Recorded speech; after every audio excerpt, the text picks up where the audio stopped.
William Tompkins. Bill. Yeah, I'm here. Let's get started with this. The last time that we had Bill on, we've gotten into some extraordinary areas. And what we're going to do tonight is continue to broaden the horizons. And I mean out into space. We're going to look out there and see what Bill Tompkins knows, what he can share with us. And we've got some photos up, too. If you go to the Rense.com homepage, take a look there, and there should be photos under Bill's name. There's some very provocative things there. If you recall, Bill, where were we last time when we let off in the narrative, and where would you like to pick it up?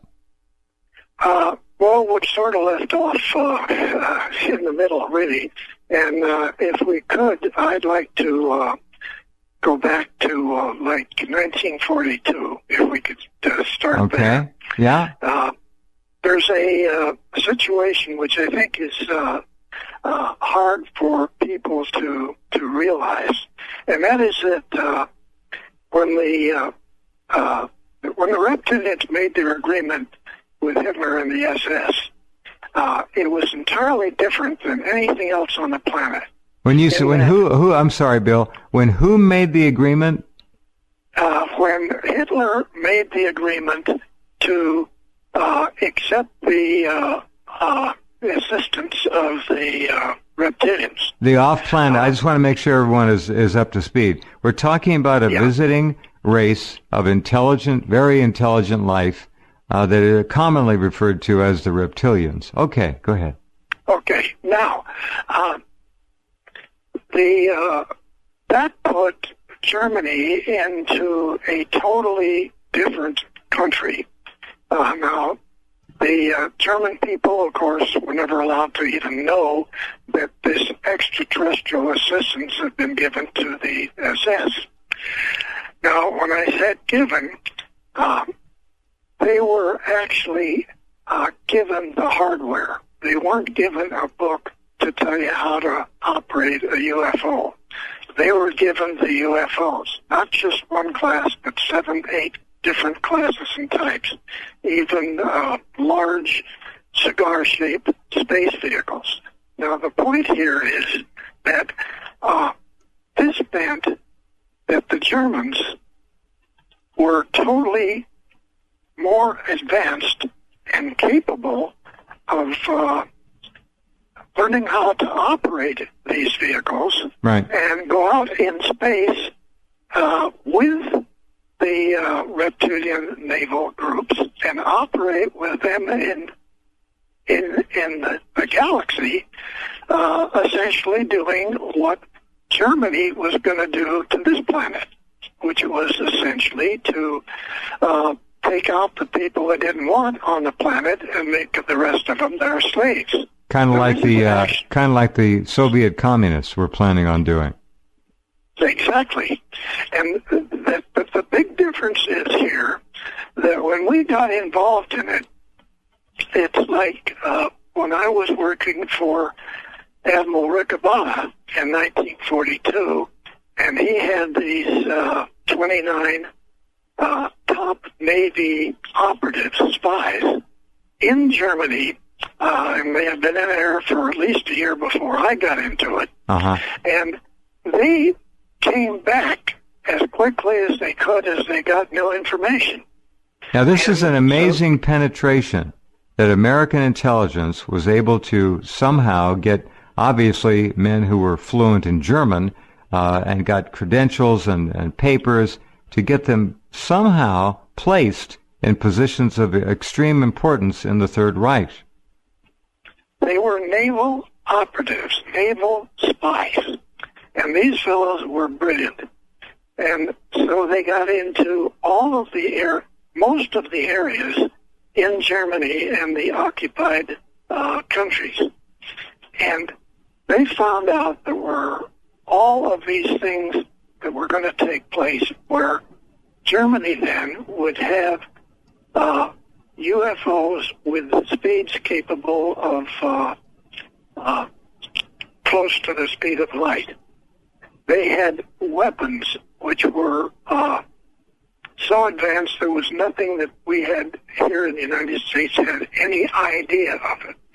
And so the Germans quickly got themselves, put these vehicles in production.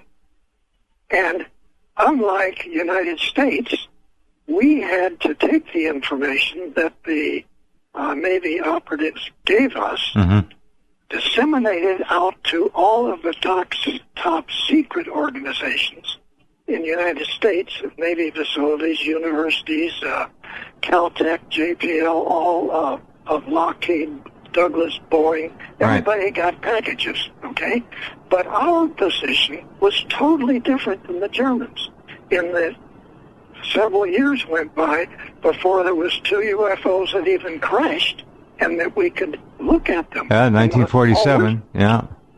That's right. And so it's extremely interesting that we had to try to reverse engineer everything in those UFOs that were crashed. And this took us years. Yeah, the Germans didn't have that obstacle. But there are obviously people out there right now, Bill, that are saying, what the heck? If they had this technology, how did they lose the war? Okay, that's an extremely good question. And the easiest way to answer it is that they actually did not lose the war. We didn't win the war. What happened was that the Germans were contacted by all of the U.S. Navy and all of the naval or military intelligence groups in the United States. They went in and made arrangements to take a substantial number of German scientists and bring them to the United States. Yeah, it's called the paperclip program. Thousands of them, yeah. There were lots of them. And it wasn't like there were 6 or 7 of them. Like you said, there were hundreds and hundreds and hundreds. Now, these Germans then actually were assigned into a thing called NASA. And they essentially made up 80 to 90% of NASA. But that wasn't their stop. They continued to distribute out through every top U.S. biomedical and corporations that were in aerospace companies. Right. And they then worked in these companies, and they worked to the extent that they took over the finance of these companies, and of course the Bilderberg and the Trilateral were all involved in this. But the point is that Germany had 4 years before they lost the war, they decided that this tremendous opportunity that was given to them to have all of these advanced space systems, they said, we're going to move it to Antarctica. And at that particular time, the reptilians, extraterrestrials, had 3 large caverns under the ground, under the ice, down in Antarctica. And they had 2 small ones. Right. And so they gave the 2 small ones to the SS. And they then made arrangements so that the Germans would design and build massive submarines as transports. They had no torpedoes on board. They were just large transports. And they started moving the top UFO construction, because Germany went into the construction of these various types of UFOs that were given to them. And they started taking this 4 years before the war ended. Really? So they had a massive number of slave labor that they moved down there too. And the families for all of the German SS went down there with them. Well, these caverns, now I have footage of the original 1938-39 German expedition to Antarctica. Now, that trip, as you know, was captured on film and brought back, and certainly a screened version of it was edited and released to German movie houses. It was like a newsreel. It was like a 10, 12-minute piece of film that showed the German exploration research ships going down to Antarctica. Now, my question is, in these films are some snapshots of gigantic underground caverns. I'm going to pull all these out of the films. They're old and grainy, but they're still watchable. They have Wagnerian music and a little bit of a soundtrack from a narrator here and there. But it's a remarkable thing to see, because this is what they admitted finding in Antarctica. And my question is, Bill, how did they go down there to this continent of ice and find these caverns just out of the blue on this trip down there? They had to be shown where they were. Had to be. Exactly. And they were shown where they were with the reptilian extraterrestrial people. Right. And those caverns, actually, they were like massive countries. Well, the pictures I have, there may be, I'm going to guess, like a third to a half a mile across, hundreds and hundreds and hundreds of feet tall, enormous caverns under the ice, no ice to be seen, running water, perfectly habitable. Yes, and right next to them are these three massive caverns. Well, I believe it. Yeah. Really, and so what took place then is that as we were, the 8th Air Force and the British were taking Germany out by the bombings, we were like minutes, not years, from losing that war.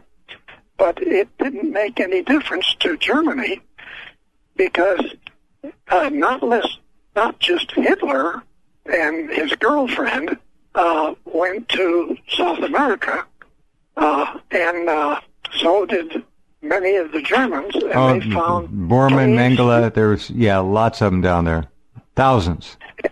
And so this whole thing all took place. They infiltrated our aerospace and our advanced medical systems here in the country, and essentially they got NASA, which then of course they were running, to the Apollo missions, which were German missions, before they left Germany and went to Antarctica. Right. That's what Germany was doing. So they came over here and they did the same thing here. I don't think we sit down and sort of evaluate the timeline of all of this. I think it's kind of hard to believe you didn't win the war. And it's very hard to realize even today that this is still a major controlling element in the United States, and actually in England too. So it's crazy. Yeah, extraordinary. Antarctica, advanced technology. NASA, a German operation. The Germans put us in space. The Germans took us to the moon, if we went to the moon, and most people think we did. We did. They absolutely were behind the construction, and Bill was a designer of some of these enormous spaceships, there's no other word for them, that were constructed apparently either in pieces down here or built in space. What was the truth of it, Bill? Are we talking about Solar Warden? Yes. Okay. The designs for some of these were at the Douglas Santa Monica engineering facilities in a secret think tank. What years would that have been, Bill? Excuse me. What years approximately would that have been? That's 42, 46, that time period. Okay, so that's during the war, folks. They were designing spacecraft at Douglas Aircraft during the war years. All right. And, of course, we were using the information that in Admiral Ricobata's office, he was the commander of Naval Air Station San Diego, and that was published mission. Nobody knew what he was actually doing with these operatives coming back from Germany with all this space information. Right. So then, later on, I went to work for Douglas and in the secret think tank. And one of the interesting things is one of the proposal packages that I flew around the country on for all this information to be disseminated to the aerospace organizations. I found one of my own packages that I had done 10 years, 12 years before that I'd given to Douglas. I'll be darned. Crazy. That is crazy. Wow.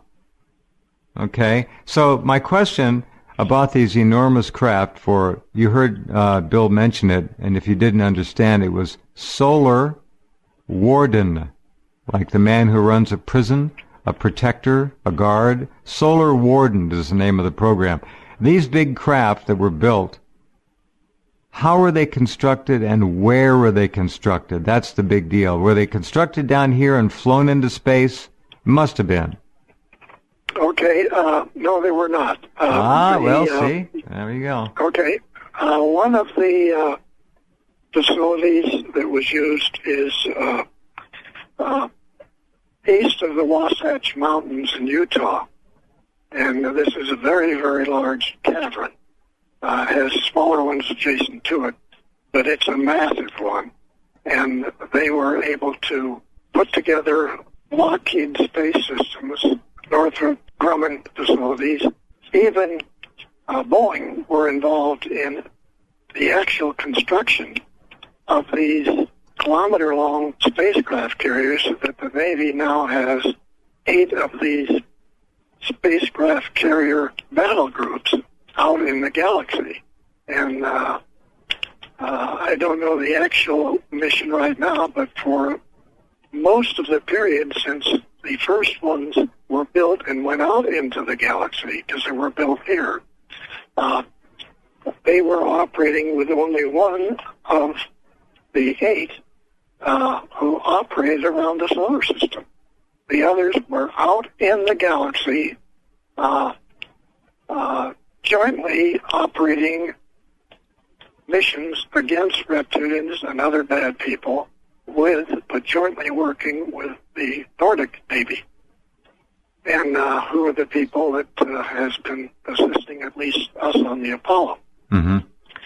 And so the actual vehicles are built somewhat like an aircraft type thing, aircraft carrier. And it's interesting that Northrop Grumman put together a program where they went back to Virginia and they bought the largest aircraft carrier construction facility on the planet. And they bought this so that they could have their engineers come in and work with all of the Navy construction and engineering people that build these aircraft. So this was a huge shipyard construction location. It has to be. Yeah. Because they float the completed vessels into some water somewhere. Okay. And so this is Newport News shipyard in Virginia. And so they then had their people, the Grumman people, study with the Navy engineers, designers of all the areas of an aircraft carrier. And surprisingly enough, Newport News also builds Navy submarines. And at Douglas, hold on, at Douglas, in the secret think tank, when we were looking at every type of space vehicle we would need to go out into the galaxy, our U.S. Navy. And so submarines came up, and we discussed this. And we said, that's the easiest thing, the quickest way we can get out there. We'll just take a regular Navy submarine, pull out the old nuclear system, put in the anti-gravitational system, and we're going to use these right away. So this was in the 1950s? Yes.